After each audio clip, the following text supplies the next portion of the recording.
Pernahkah kamu merasa amal ibadahmu sudah banyak, rajin sholat, rutin bersedekah, dan tekun berpuasa? Namun anehnya, hati justru sering merasa gelisah dan tidak tenang.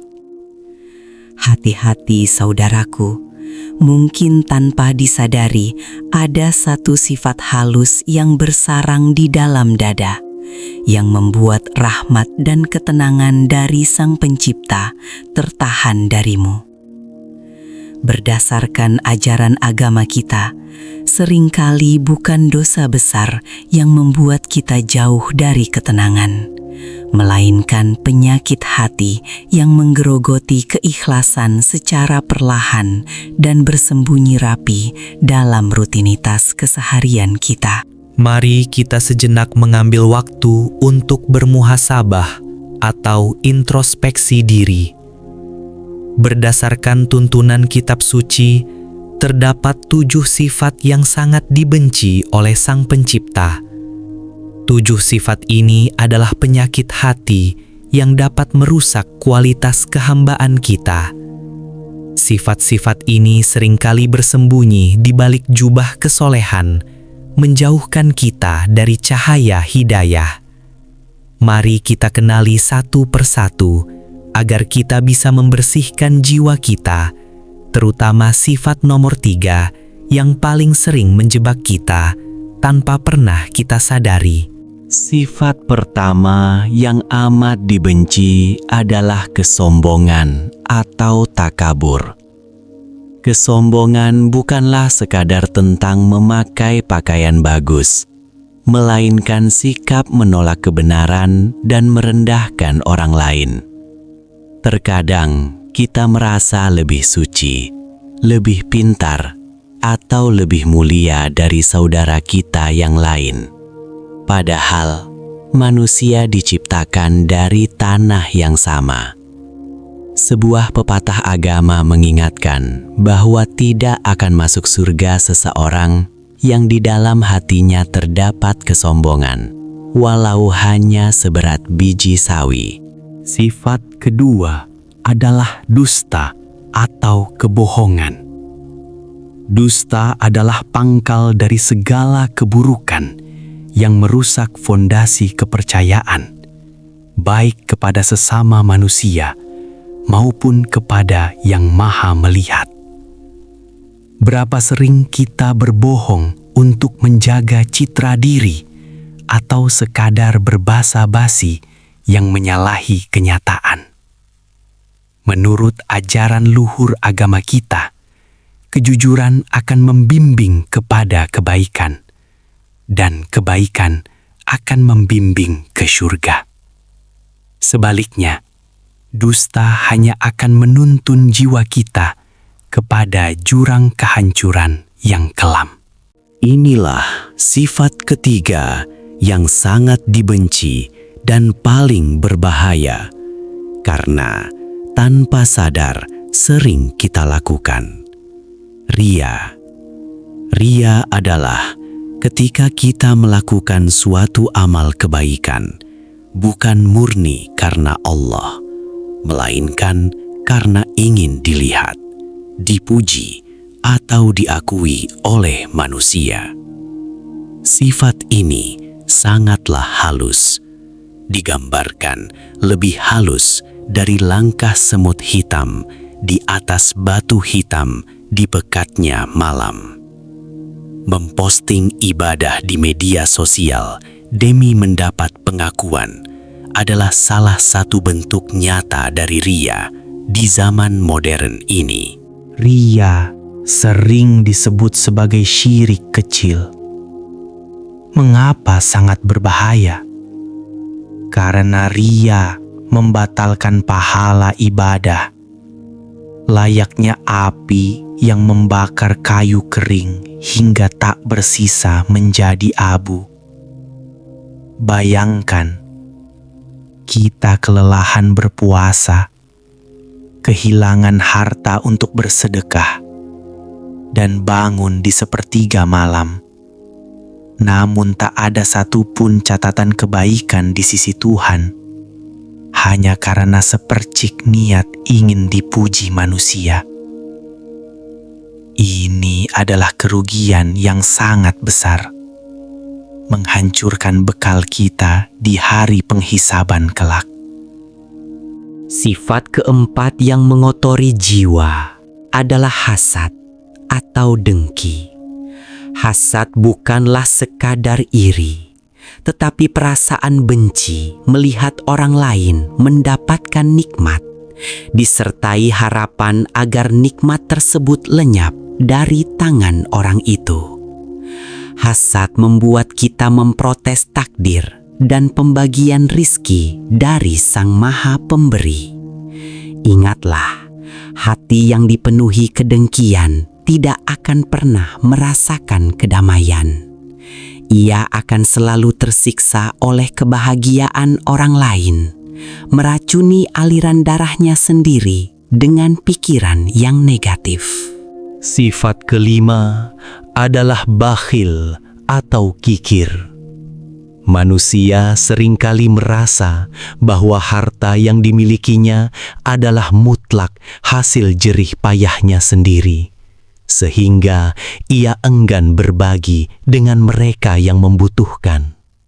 Padahal berdasarkan ajaran agama, di setiap harta kita terdapat hak bagi fakir miskin.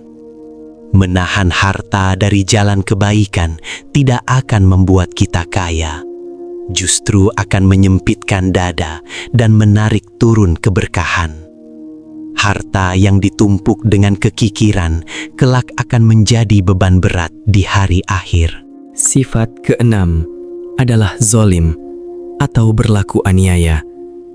Zolim bisa berarti merampas hak orang lain, menyakiti hati sesama melalui lisan yang tajam, atau bahkan menzolimi diri sendiri dengan terus-menerus berbuat dosa.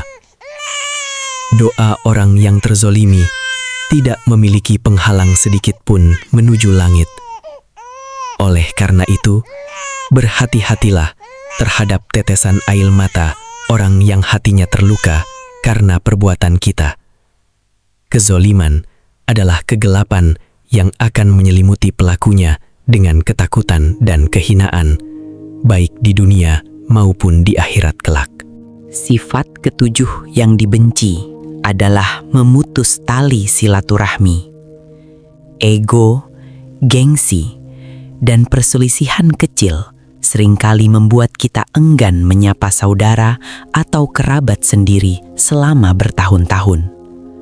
Padahal, menyambung tali persaudaraan adalah kunci turunnya rahmat dan meluasnya rezeki.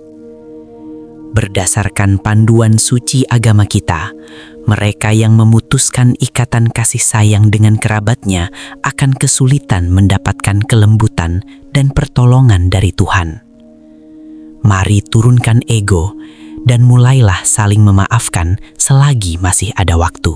Saudaraku, hati manusia itu sejatinya ibarat sebuah cermin yang bening.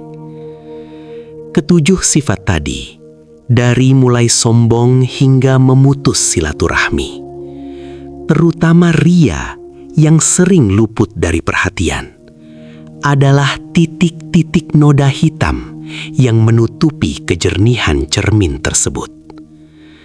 Semakin banyak noda yang menempel, semakin cermin itu tidak bisa memantulkan cahaya hidayah kebenaran. Akibatnya, hidup terasa gelap, hampa, dan penuh kebingungan. Meskipun secara zohir kita tampak sibuk melakukan berbagai ritual keagamaan. Namun, janganlah berputus asa, karena pintu ampunan Sang Maha Pengasih selalu terbuka lebar siang dan malam.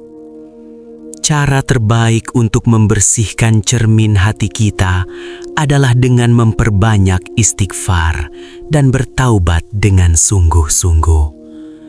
Mengakui segala kelemahan kita, menangisi dosa-dosa dan kesombongan yang tersembunyi.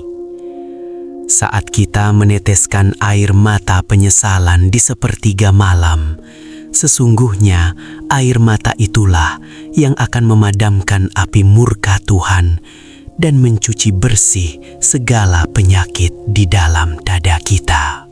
Setelah hati dibersihkan, mari kita bangun kembali amal ibadah kita dengan satu pondasi utama, yaitu keikhlasan.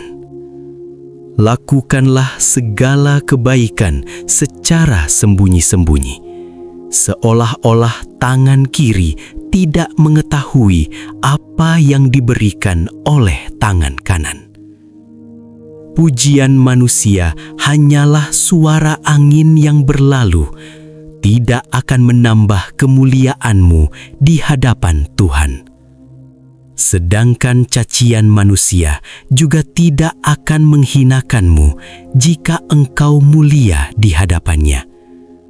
Cukuplah Sang Maha Mengetahui sebagai saksi atas segala kebaikan yang kita semaikan. Mari kita senantiasa berdoa, memohon perlindungan kepada Yang Maha Membolak-balikkan hati.